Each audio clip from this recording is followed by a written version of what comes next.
Hello, everyone, and we're here to discuss the Java developer experience on Azure. I'm your host, Rory Preddy, and I'm a Caucasian male wearing brown hair, and I've got a black shirt on, and I'm wearing glasses. And I'm speaking to you from Johannesburg, South Africa. I know it's not Canada, but I'm a developer advocate working for Microsoft that reaches developers where they are. If you want to know more about what I do, you can follow me on @RoryPreddy on the tweeters. And you can QR code this and click through to the material that we're going to be discussing today. And this session today is all about understanding how the Java developer can get started on Visual Studio Code and then also push their project to Azure. We're going to be doing a lot of hands-on demo and slides, so get ready. So first, Microsoft loves Java. And a lot of people get taken back a little bit and said, what? No, you can't know it. What's going on? Historically, we've kind of like pushed back, but now I can say that we have 500,000 virtual machines in production. Now, this isn't customer workloads. This is workloads that we use to run LinkedIn, Azure, Yammer, Minecraft, and our Android apps. And that means that we're heavily invested in Java at Microsoft.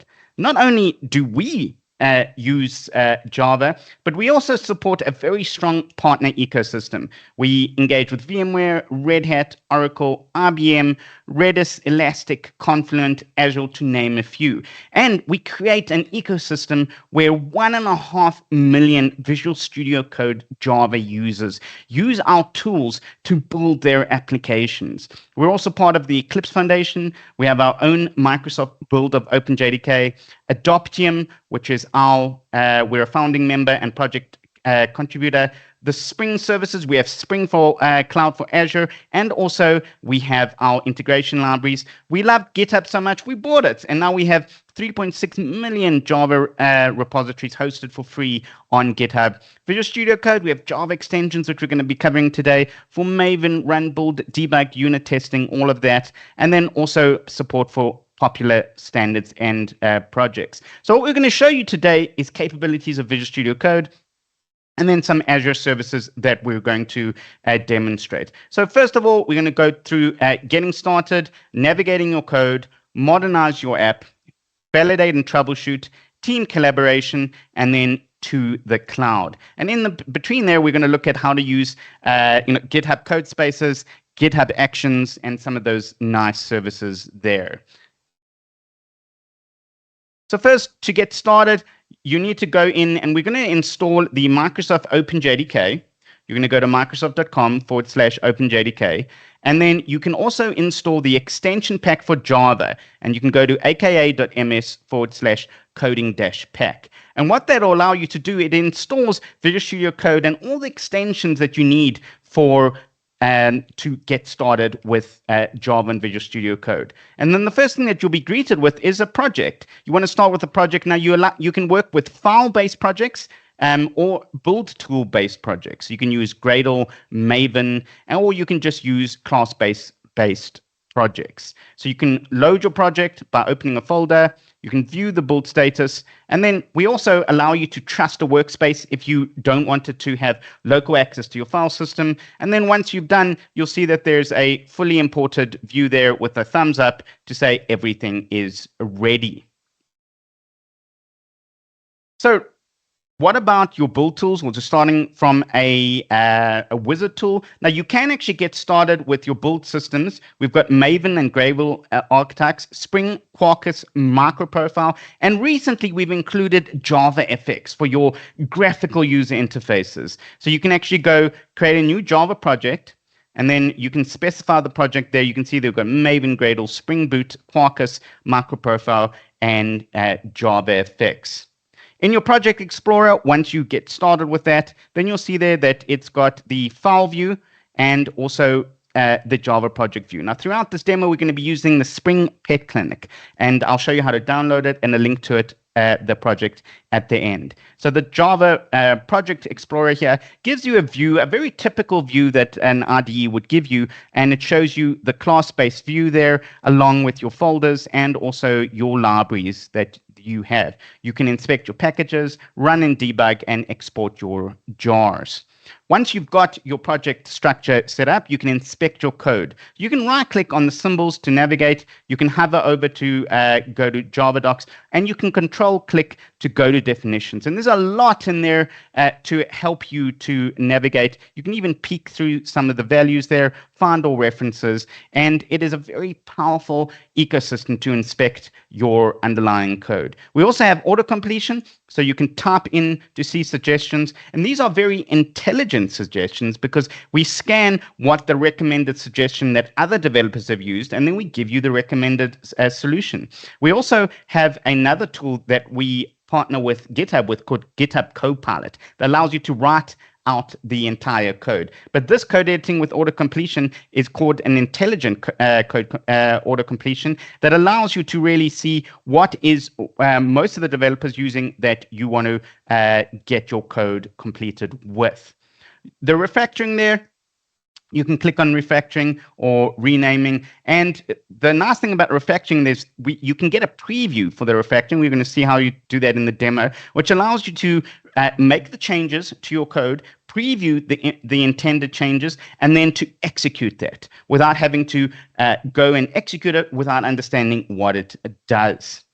The code generation, you can generate your tests, your unit tests, you can organize your imports, and we have a lot of method generation, getters and setters, hash code and equals, toString, constructors, delegate methods, and then also change your modifiers.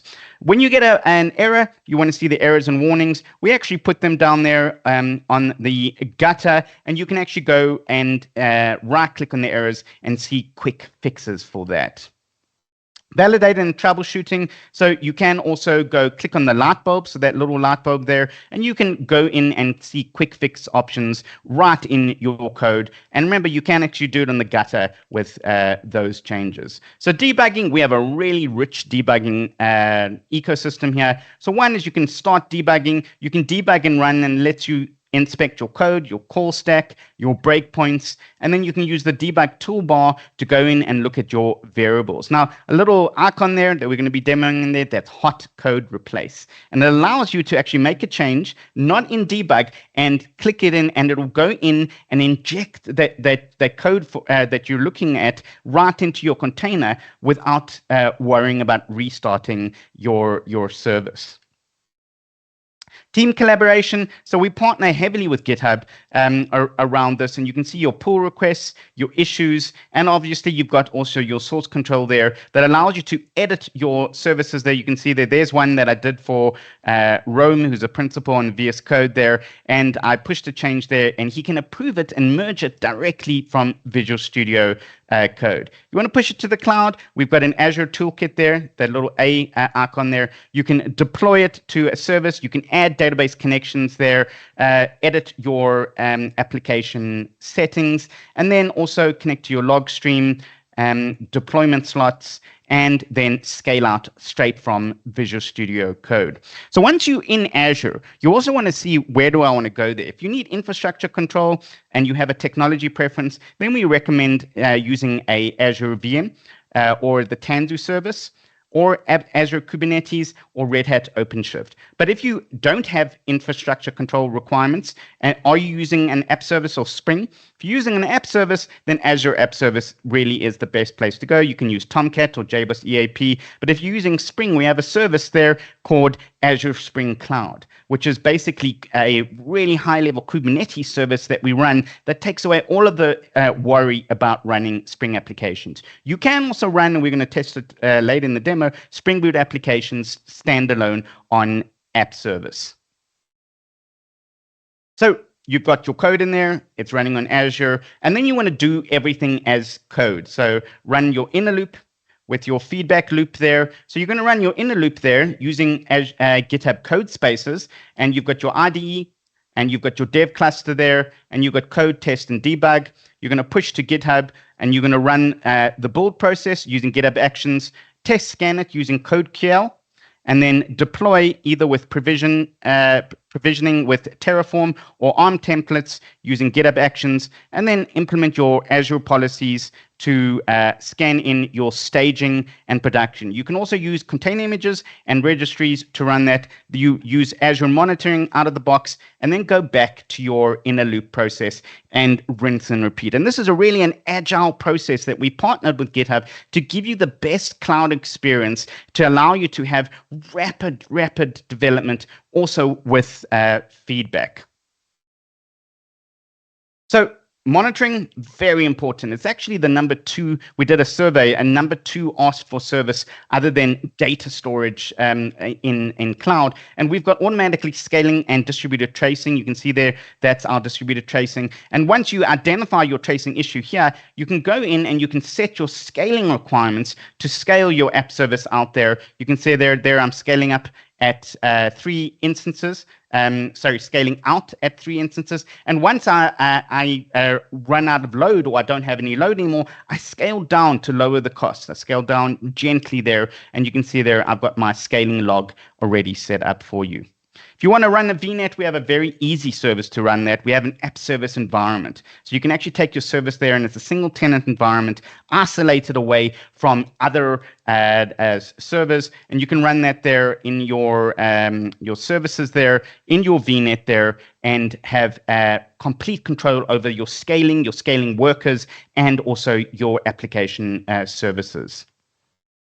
So that's all the slides I want to show you today. We've got a nice demo, and then I'm going to show you some services. So follow me with the demo, and we're going to get started. The first thing we're going to do is I'm going to show you the repo. So let's go into the Spring Pet Clinic, and I want to make that a little bit bigger. So this is the Spring Pet Clinic project, and I've done a fork of this because I'm going to change it fundamentally over the period of our demoing here. And you can see there I've got Rory P. Spring Pet Clinic. And you can go in there, and to fork that, you can just go into your Spring Pet Clinic, and you can just click on fork there. So fork that over there, and then you can see I've got a 2 services. I've got a GitHub Enterprise account and my local account also. So now I've got my services here, my repo here, and you can see there I've got, wow, it's 7 commits ahead. I've already been working on it, but I want to work on it locally before I show you GitHub code spaces. So I'm going to go click code there, and now I want to go into local. You can see there I'm going to open up with GitHub Desktop, or I can just clone it there. Now I've got GitHub Desktop, which is a nice little application that I run on my Macintosh, and I can just go click on GitHub Desktop, and it will open the project for me without too much hassle. And you can see there I've already done some changes. I can fetch origin, and I can do that, but it also allows me onto my repository. I can go there, open in Visual Studio Code. So I can open in Visual Studio Code, and now I've got the application. I've got Visual Studio Code open here, and I can, whoa, it did not open there. So this is a live, oh, there we go. It opened the incorrect one. There we go. It's opened the project here. I've also got my Java Help Center. Now, this is important because you might not want to clone directly off that. Now, remember, we've installed the language pack for Java. It's got everything running there. And I've also got my Microsoft OpenJDK running. So if you want to check here, I've got Java -- version. And it should see there, I've got the OpenJDK, the Microsoft version of OpenJDK. So in the Java Help Center, let's just minimize that. You can create a new project. You can open an existing project. You can take it to and then also it's got under General, Spring, and Student, you can configure your Java runtime, open your Java settings, install extensions, and configure formatting settings. So I want to just see what Java runtime I'm running right now with my application. You can also run a different language level on any of these applications. So I can go configure Java runtime, and you can see there I'm running Spring Pet Clinic. It's picked up Gradle. You can run Gradle or Maven, and then the Java version I've got there is running 1.8. Now I'm running the Java 11 JDK, but in 1.8 version. So you can actually downgrade that to whatever you want to run. Now you can actually set that up. You can go Java version, and you can change that. You can also install new Java runtimes. So you can go configure Java runtime, and we want to go into the command view. So this is the first time we're going to go into command view. We're going to go view command palette, and we're going to go JDK, install new JDK. So you can see here, you can install a new JDK. Now I can go in, I can go into Adoptium's Temurin, and you can see there that even Java 17 is out. You can download, and just last week we had a release of the newest JDK, but you can go in and get Java 17. You can also download Hotspot, or another version, and then also you can go in and download others from and oh, wow, look at that, Microsoft build of OpenJDK. So you can go in there, install it, and then set your JDK to the version that you want. So that's configuring your Java runtime, and you can also go in and create a new project. But we already have Spring Peckerlink open, so we're not going to go in and skeleton out a new project though. So we've got Spring Peckerlink fork there, and you'll see there that I've got a few new windows. I've got my file window here, and this is your file explorer window, and you can see I've got all of my source projects there. Let's make that a little bit there. I've got my source projects, my main Java, and then I've got all of my actual projects. Now watch when I click on this. When I click on this, it's going to start up my JDK. At the bottom there, it's got the version of the Java JDK there. So you can see there Microsoft JDK. It's got the language server that's running off process that is running there. And then it's got a little thumbs up to say everything is hunky-dory. You really want to watch for that. And once that runs, you'll also see that it adds it into the Java projects view. So I've got my Java projects view there that I can see there. And this is important because this allows you to control the process of your running Java application inside Visual Studio. Else you're going to have a process running on the side there. You're going to have to go and kill it and remove it there. So all I have to do here, once this project is running, if I want to run Spring Peckerlink, I can just click on Spring Peckerlink. If it doesn't have the Maven dependencies or the Gradle dependencies, it's going to go find it in there, and it's going to run this as a process inside the Visual Studio Code. You can see there it's running. It's already started, and it took. Wow, I'm not too sure how long it took, but that's 10 seconds. 10 seconds to start here. Now I've got all of my applications here running, and I can even do the hot code replace, which is pretty nifty here. So let's go see the application that we're running right here, and I can go into that application through my view here, the Java projects, and let's go into our local host for our Chrome view here. So go here, and we want to go localhost 8080, and this is the Spring Peckerlink application. So in here, I've got a bunch of owners who can have pets, and they take their pets through to a vet. So if I go find owners, and I want to find the owner there, it gives me a list of all owners. There's George Franklin, and I can click on George Franklin. I can see I can edit him. So I can edit that owner and update the owner. I can add a new pet. Or I can go in and see existing pets though. So let's go find someone who's got an existing pet. Betty Davis, there's a pet there. So we've got Basil, and who's a hamster. We can edit that pet, update the pet, and then we can also go in and add a visit for a vet. So vet visit. So I can add that vet there. I can also, with this tool, go in and I can simulate an error, which will come back to distributed tracing afterwards and see something happens. I've got an error, and now it's going to trigger in Azure when we push it through to Azure a error. So coming back to our project here, let me just close that window there. There we go. And there's our project here. So I'm going to close that there, and let's go through some of the screens to understand exactly how they work. So we've seen the file view there. We've seen the Java projects, and you also have the ability to run your build tools if you want to create a new project. Maven, so you can actually go in and see the lifecycle, the plugins and dependencies. So in the lifecycle here, I can go and click in install, and it's going to run through the entire project there and also the test cases. You'll see there that it actually is going to build my artifact for me and do my CSS pre-processing.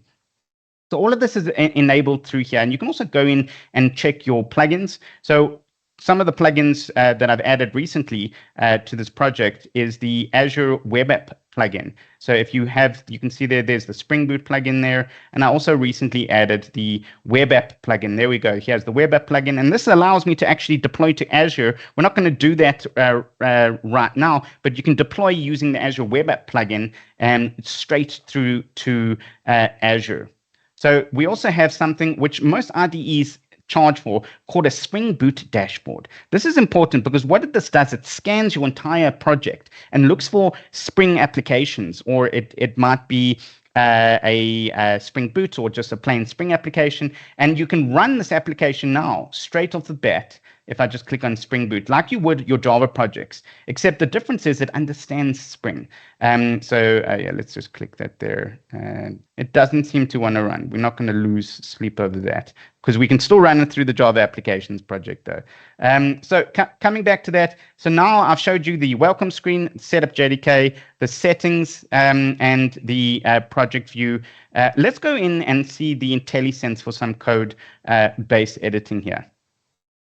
So the first thing I want to show you is if I go to my Spring application here and I've got my source, we're going to go in and we're going to be working on the owner controller. So the owner controller in that package is actually in the package org.springframework.samples pet clinic owner. And you can see that there. And if you want to go back to that there, you can right click there and you can go to, there is a way to actually go from this file through to that over there.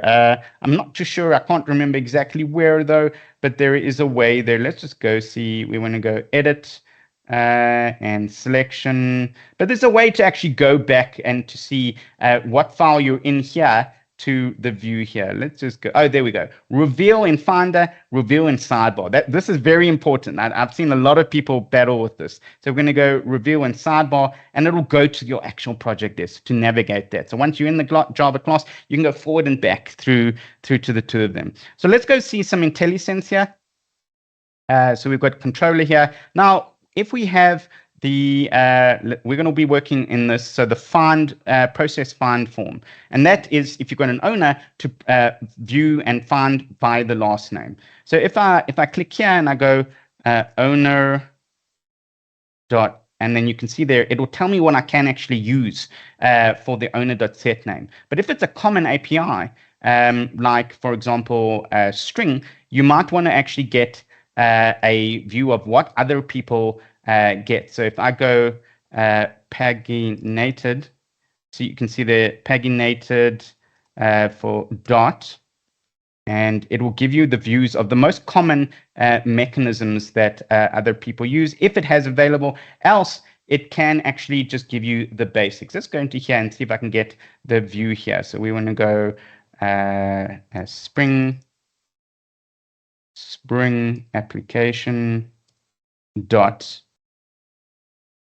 Yeah, so it's showed me what I can do, and then I can actually go in and choose what most people select there. So let's edit Control Z or undo, and you've got your applications there. And that's called IntelliSense. Now for type hierarchies, so I want to give you an example of a vet. So inside vet, let's go find vet here.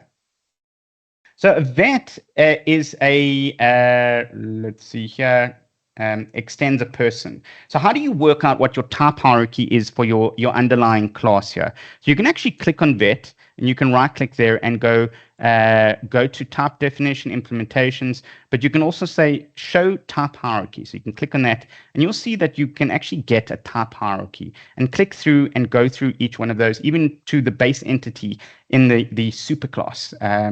And also even all the way to Java object. So that's your type hierarchy to actually see your class. And you can access that both from the hierarchy view, and you can also go in there under vet, and you can find all references for all superclasses. You can see there show call hierarchy and also subclasses for that via the searching engine.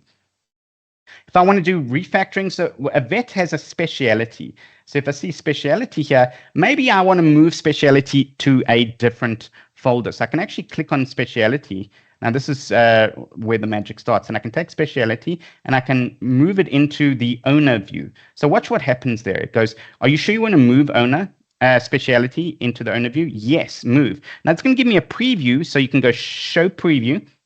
Now look at that. Before I move, it actually shows me what I can and what's going to happen. So I click apply, and now speciality, the actual package has changed and all the references have changed. I can go into my Git and see that it has actually changed there. But I want to undo that quickly, because else my code's not going to work. So I'm going to take speciality and I want to go drag it again.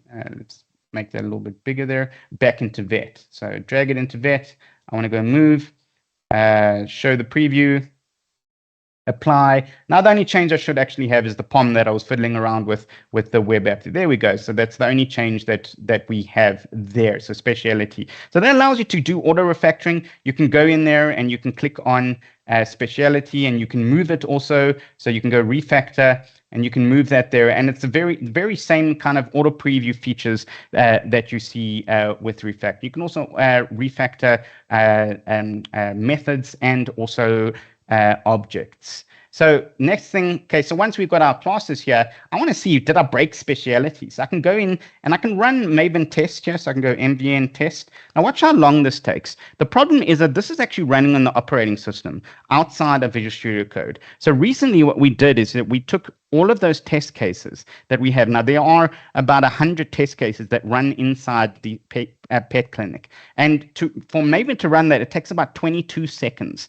to run that. You can see that it's pretty lengthy. The reason for that is actually opening up a thread per test on the operating system and mocking it. And we realized that can take quite a considerable time to run. So we built in the same unit testing into Visual Studio Code. And so you get from a 35-second view here. So let's see how long that takes. So your test explorer, so let's go testing. You can see here, we've got all our tests here. Now you can click through, let's go through the last test here. Let's see the last test, there we go here. Test run, pet clinic integration test. So let's go here and let's see the pet clinic, and we've got the integration test. So you can go into test and you can run each one. So this one, you can run each one, find all.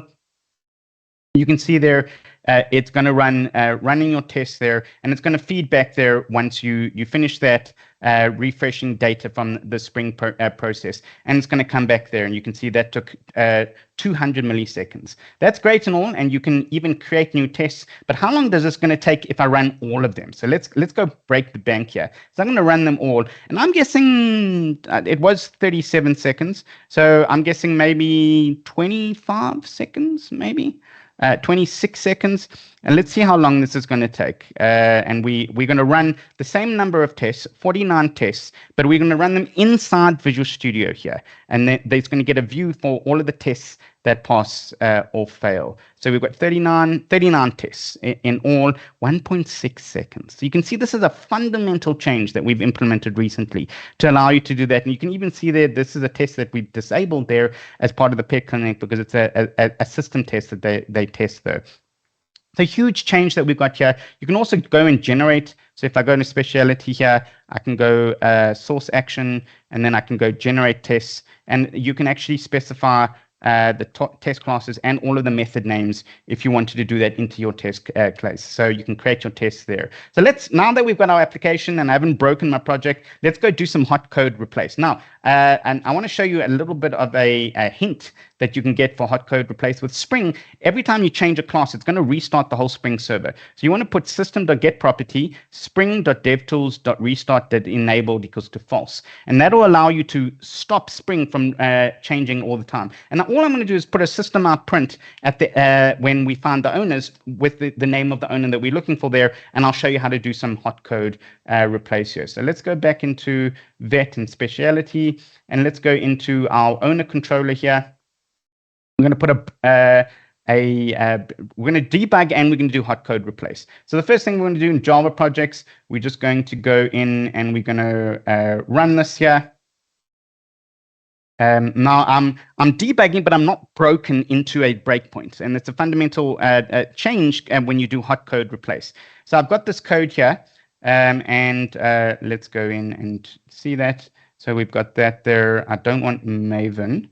I want Bash. Let's see. I think I lost the window there. Let's close that. Let's close all our Bash windows here, and let's start again. It's always good to start clean when you're doing that though. So let's start that there. And I've lost the view. Let's go into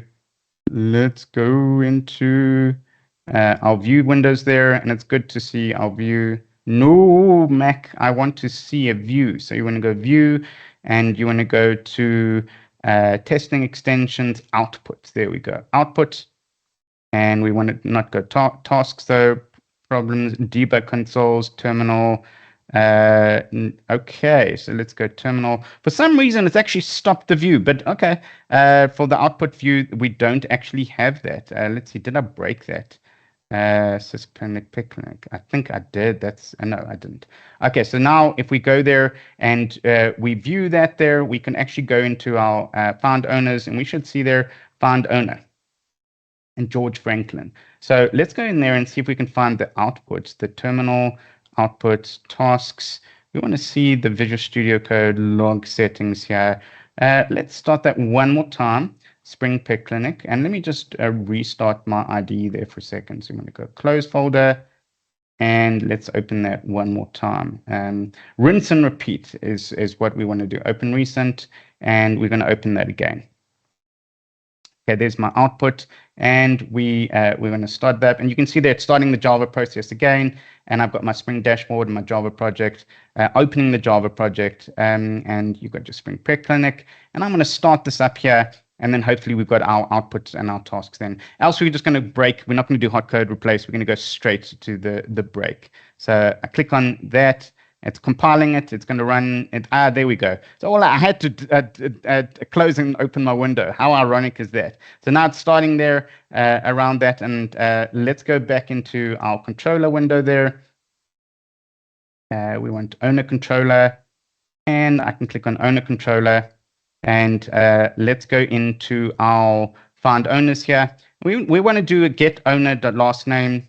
And we want to just get that name in. So if I see here and I run my code and I let's go find owners here and I find owners, you'll see there that there's nothing really that gets outputted. You can see that there's nothing outputted. But if I go in and I go sys s out, which is a nice template, and we want to get the last name there. So system.print and last name. Now I can save that, last name, capital N, camel case. I can save that, but it's not going to print it. So if I go here and I go find George Franklin again, no, we want to go find owners here, find owners, and then go test, find owners.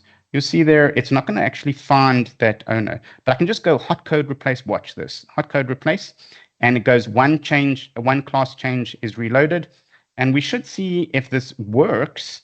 And find owner there, and now we've got test there. So we can actually see that that's how you do hot code replace. But I can also go in and I can click on, I want to put a breakpoint, and now I can go in and go find owner.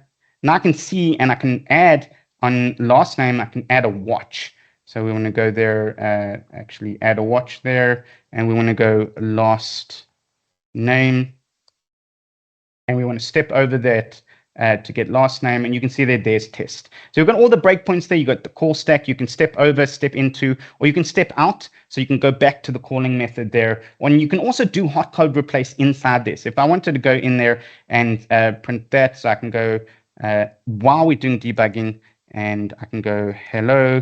Can also go in and do hot code replace. You are going to restart your debugging process with the hot code replace there, because you're kind of injecting the class to from there. That's you're kind of debugging a debugging process there. But yeah, so that's how you do those two to hot code replace. So Spring dashboard, let's see if the Spring dashboard is behaving right now. So you can go into Spring dashboard there. Let's stop that. And before, if you remember in that demo, it wasn't working. Let's see if we can get it working there. Still not happy with me for some reason. I did play around with some of the services there, but you get the same kind of service there for run debugging if it was behaving. So we've done inline debugging and debugging options. So that's a very new feature that we have. So we've shown you debugging and some of the debugging options. But if I go to debug and I click on debugging options, a new service that we've added to Visual Studio Code is that you can actually see a lot of the services here. So it started here.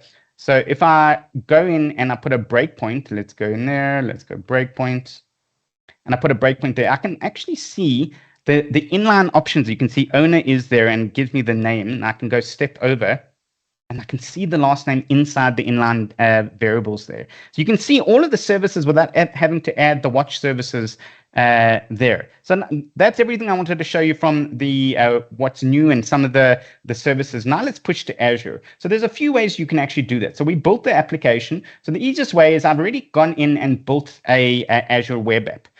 So you can right click here and you can just go deploy to web app. Now I've got the Azure Toolkit installed. You can go into your extensions here and you can just go in there and you can install the Azure Toolkit. So let's go into Azure. And there's an easy way to do that because you can actually do the Azure bundle. So Azure Tools. So you can go into Azure Tools and it's got 12 packs in there and it gives you app services, storage, database, account, CLI tools, pipelines. You can go in there. So in my Azure view, I can go into Azure view here. I've got app service, I've got functions and storage. Now I've already created an app service. You can actually go in and create a new one from the app service view here. And I called it Spring Pet Clinic RPZA, Rory Pretty ZA, just to save on time. You can see there's the application here. Let's close all of that.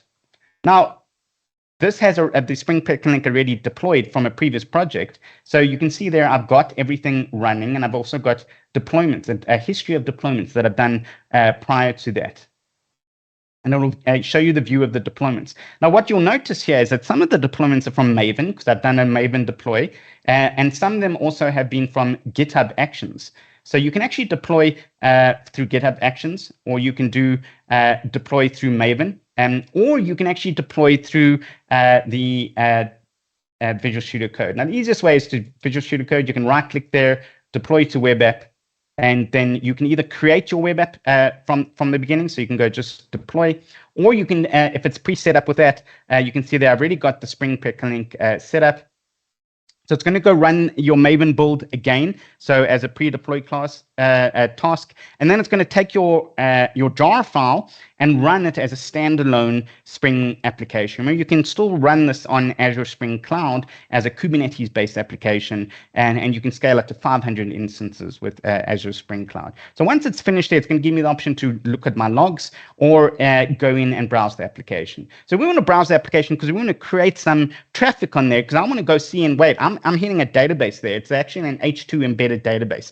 Is it performant? Do I have to scale out? What about Postgres or MySQL? What I want to do there? And also, now that it's on Azure, I want to use GitHub Actions to run this. So you create a zip file and then you push it through to your REST service. And your REST service then will allow you to go in and publish and deploy your application. Now, I'm doing this via the web app service in your Visual Studio Code. But I've also got, if you see here, a little GitHub folder here where I've got my GitHub Actions. So while this is taking there, you can see there I've got my GitHub Actions. Now, as soon as you push it there, it actually runs for free on GitHub Actions. You get a free amount of minutes and storage you can use.